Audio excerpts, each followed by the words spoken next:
बोलिए श्री सद्गुरुदेव की।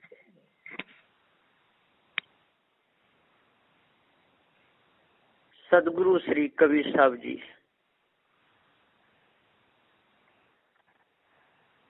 सदग्रंथ बीजक में कहे हैं,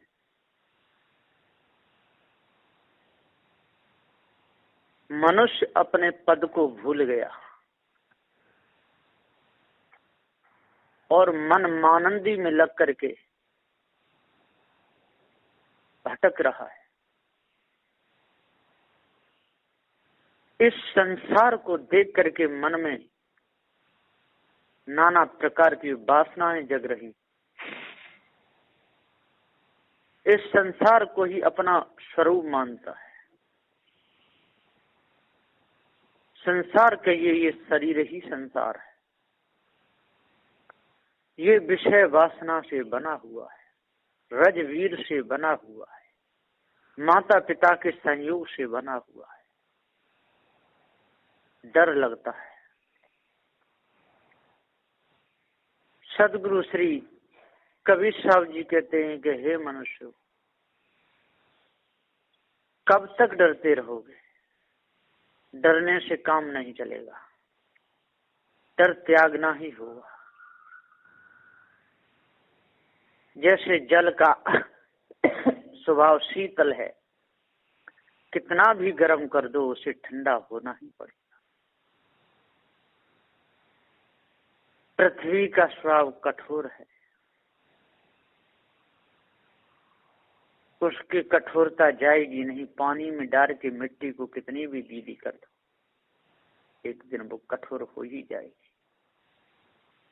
अग्नि का स्वभाव जलाना है, जो भी अग्नि में पड़ेगा वो जलेगा ही जलेगा। वायु का स्वभाव कोमल नर्म है।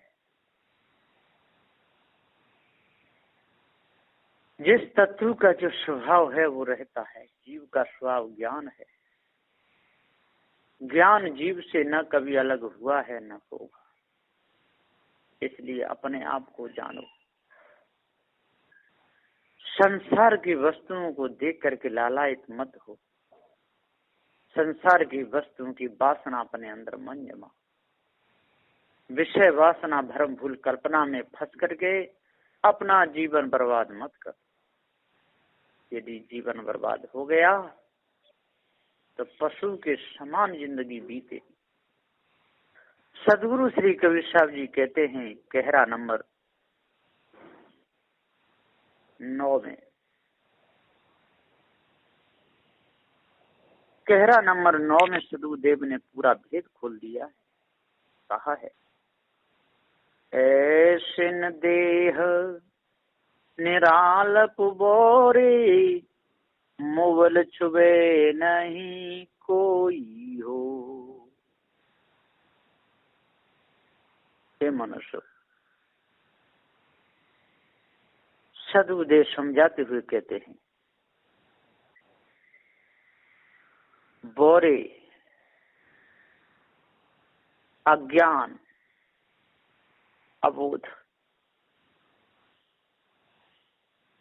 पागल बने हुए हे मनुष्य, संसार विषय प्रपंच और वाणी प्रपंच में लगकर अंधाधुंध क्यों बोरा रहे हो? क्यों भरम भूल कल्पना में फंस रहे हो? क्यों मनोवासनाओं में दौड़े जा रहे हो? तुम्हारी देह स्थूल देह तो ऐसे न इस प्रकार ही एक दिन छूट जाएगी। निरालप, एकदम अपवित्र, 10 द्वारों में मल मूत्रादि विकारों से भरा हुआ, भीतर से अत्यंत घृणित दुर्गंधित है। रोज ही नवो द्वारों को जल से साफ करते रहना पड़ता है। चेतन जीव का निवास है, तभी तक इस देह की शोभा सुंदरता है। मुवल जीव के निकल जाने पर व मृत्यु होने पर अंत में तुम्हारे शरीर को कोई छुएगा भी नहीं, कोई खुशी से छूता तक भी नहीं है। यदि मुर्दा छू गया तब तो अपने को अपवित्र मानकर स्नान कर लेते। ऐसा ये शरीर अशुद्ध महामलिन है। फिर इसी देह में भूलकर झूठा अहंकार करके अपनी हानि क्यों कर रहे हो? समय रहते ही सत्संग में लगकर अपना जीवन सुधार करो, पार्थी संतों का संग करो, जड़ चेतन के भेद को समझो, मन के विकारों को दूर करो, मानवता को धारण करो, दानवता त्याग दो। सद्गुरुदेव कहते हैं, ऐसी उत्तम मनुष्य देह अभी तुम्हें मिली है, जिसमें सत्संग द्वारा निज चेतन स्वरूप का पारख बोध प्राप्त करके अपना जीवन कल्याण कर सकते हो। यह देह बहुत दिन तक बनी रहे ऐसा तो नहीं होगा, क्योंकि नीरा निकट सम्मुख में ही मृत्यु लगी है।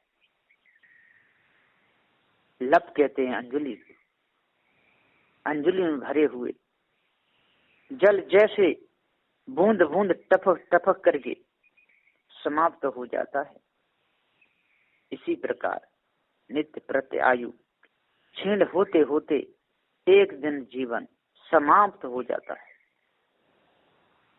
ऐसी एकदम अल्प आयु तुम्हारी है, सदा सर्वदा जीते नहीं रहोगे। अपने अनमोल समय को विषय भोगों में क्यों खोते हो? समय बर्बाद क्यों करते हो? पहले ही सचेत होकर परख करके सब जालों को समझ लो, जान लो। यदि संसार की मोह ममता, परिवार की आसक्ति में ही अपनी संपूर्ण आयु व्यर्थ बिता दोगे, तब याद रखो एक दिन मृत्यु होने पर तुम्हारे कुटुंब परिवार तुम्हारे मृत शरीर को कोई खुशी से भी नहीं छुएंगे। भयभीत होके लाश छू जाने पर भी अपने को अशुद्ध समझकर स्नान कर दूर हट जाएंगे। सब चीज यहाँ की यहीं छूट जाएगी। अकेला जीव अध्यास बस 84 योनियों में जाकर दुख भोगता रहेगा।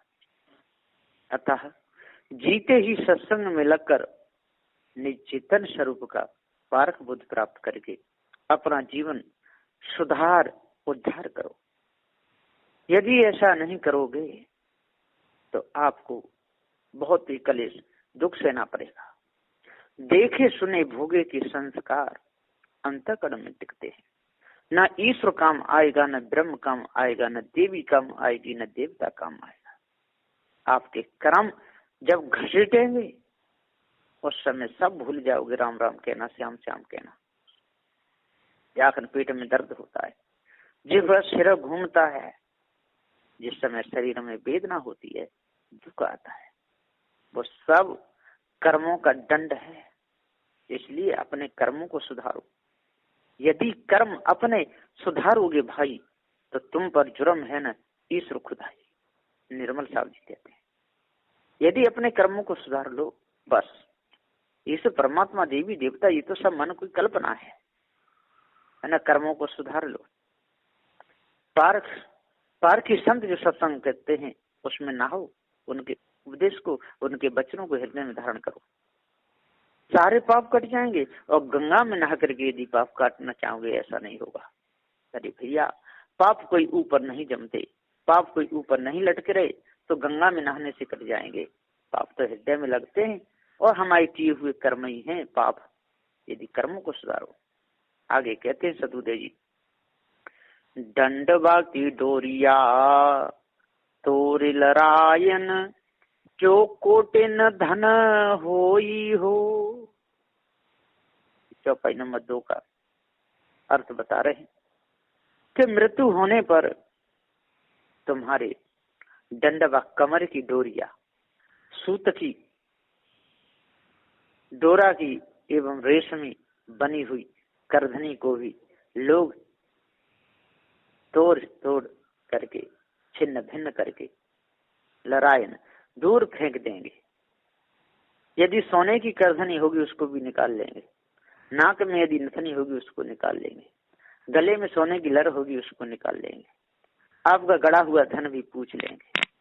क्योंकि गृहस्थों के मानंदी अनुसार मृत्यु होने पर यदि उसकी कमर से करधनी तोड़कर नहीं फेंकी गई तो उस जीव की अगति होगी, वह भूत प्रेत बनकर दुख पाएगा और परिवार को दुख देने आएगा।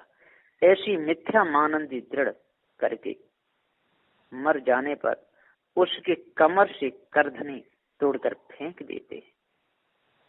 जो चाहे कोटिन करोड़ों धन संपत्ति, दौलत, ऐश्वर्य, बड़ा महल, जमींदारी एवं बड़ा राज्य का खजाना भी क्यों न तुमने संग्रह करके रखा होगा, तो भी बाहर की संपत्ति तो क्या काम आएगी।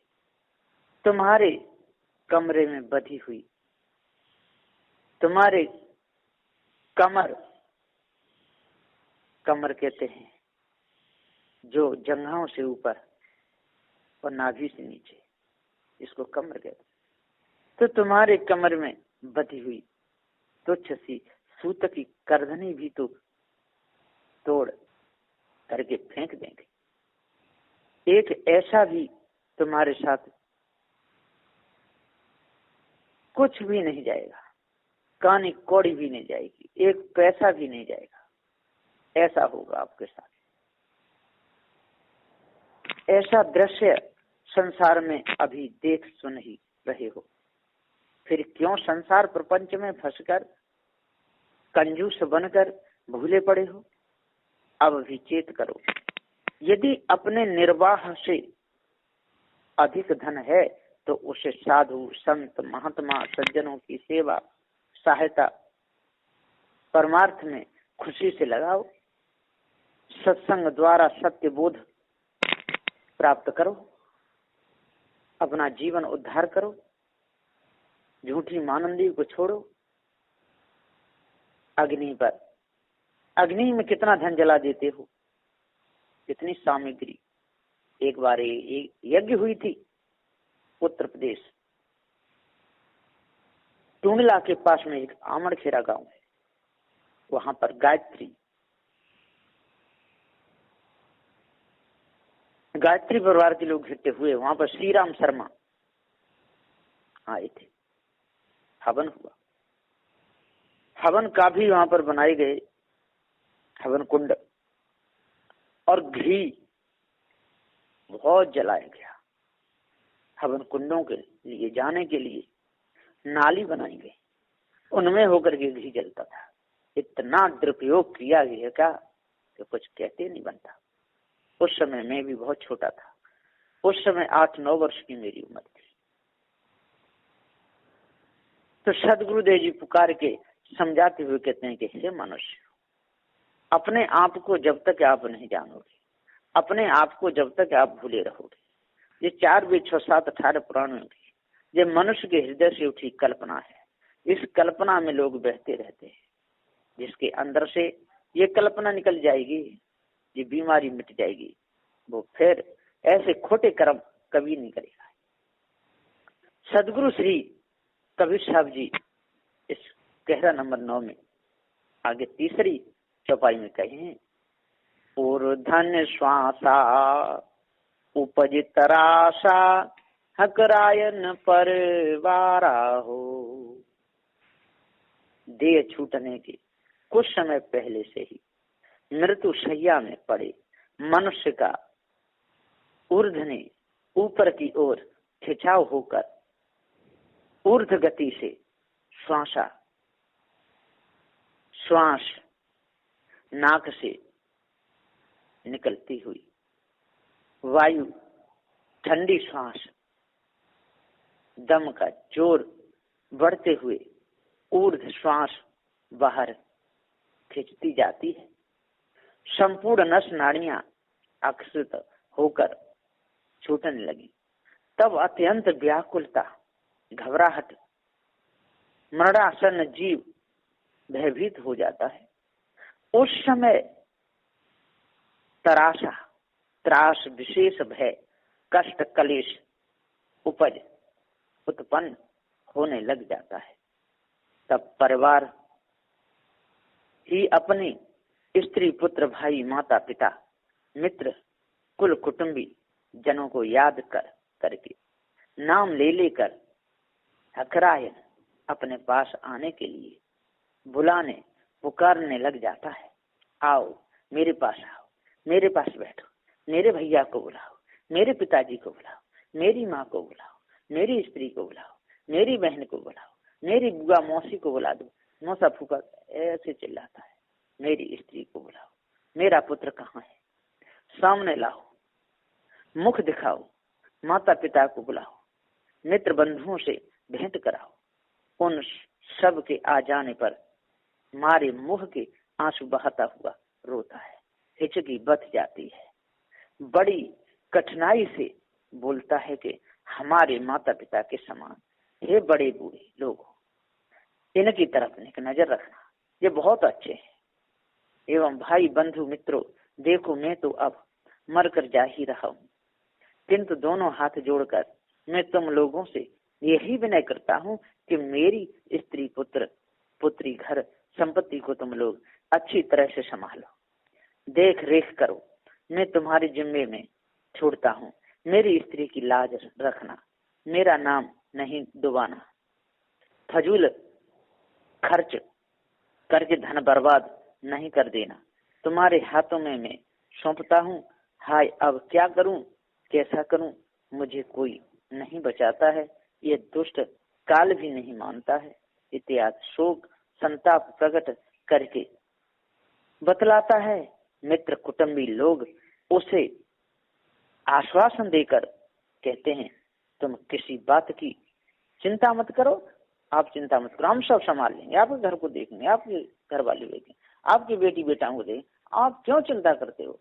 अरे भाई, जिस प्रकार वो जा रहा है एक दिन सबको जाना पड़ेगा, इसलिए गलत कर्म को तज देना, बुरे कर्मों को तज देना, चोरी हिंसा विचार को, ईर्ष्या क्रोध मानछल को, गाली निंदा झूठ को तज देना, इसको दूर करना, अष्ट महासर्गों को धारण करना, सत्य, विचारशील, दया, धैर्य, विवेक, वैराग्य, गुरु भक्ति जब आपके अंदर आ जाएगी तो आपका अंतःकरण पवित्र हो जाएगा, शुद्ध हो जाएगा, किसी प्रकार का कोई विकार अंदर नहीं रहेगा। इस कहरा नंबर 9 की 3 चौपाई तक ये मैंने आपको इसका खुलासा तरीका सुनाया है। जो भी इसको अपने हृदय में धारण करेगा, जो भी अपने अंदर उतारेगा, उसका उद्धार कल्याण जरूर होगा। तो हे ज्ञानियों, राग द्वेष की दृष्टि से नहीं देखना किसी को भी, सबको हित दृष्टि से देखना, सबका हित चाहना, सबको ज्ञान कराना, जड़ चेतन का ज्ञान कराना, पत्थर पूजा से छुड़ाना, चेतन पूजा में लगाना, है ना। जो घी हवन कुंडों में जलाया जाता है, जो मनुष्यों को खाने की चीज है वो मनुष्य को ही खिलाना, जलाना, बर्बाद नहीं करना। जो नारियल है जो हवनों में जला देते हैं, जो बहुत गलत करते हैं, अरे ये तो मनुष्यों के खाने की चीज है, उनको खिलाना। ईश ब्रह्म परमात्मा ये मन की कल्पना है, इसको समझना, सोचना, विचारना, ठहर करके विचार करो, बैठो, हाँ, आंख बंद करके बैठो, दृष्टा अभ्यास करो, ये विचार करो कि ये कोई वस्तु है कि अवस्तु है ना। हम जो पूजा करते हैं, इस पूजा से हमको कोई लाभ मिलेगा कि नहीं मिलेगा। ये पृथ्वी, जल, वायु की, अग्नि की पूजा में हम पूरा समय बिता रहे हैं, चेतन पूजा हम जान ही नहीं रहे, अंधे बन करके ग्रंथों को पढ़ते जाते हैं, महिमा गाते जाते हैं और अपना पूरा जीवन खो देते हैं। इसलिए पार की सदगुरु श्री कबीर साहब के निर्णय को समझो, पारक सिद्धांत को जानो। आज पार की संत वर्तमान में उपदेश भी करते हैं, सत्य का बोध भी दे रहे हैं, किसी प्रकार का विकार उनके अंदर नहीं है, और कुछ चाहते भी नहीं, कुछ मांगते भी नहीं, कुछ लेते भी नहीं। जो भी स्वेच्छा से उनको जो चढ़ा देता है वस्त्र फल फूल, उसी को स्वीकार कर लेते हैं, है ना। तो पार के संतों की शरण रहना चाहिए और भ्रम भूल कल्पना विषय वासना को तजना चाहिए, और जो झूठी मानंदियां हैं उनको विचार करके अपने अंदर से हटा देना चाहिए। बस इन्हीं वचनों के साथ में मैं अपनी वाणी को विराम देता हूँ। बोलिए श्री सद्गुरुदेव की जय।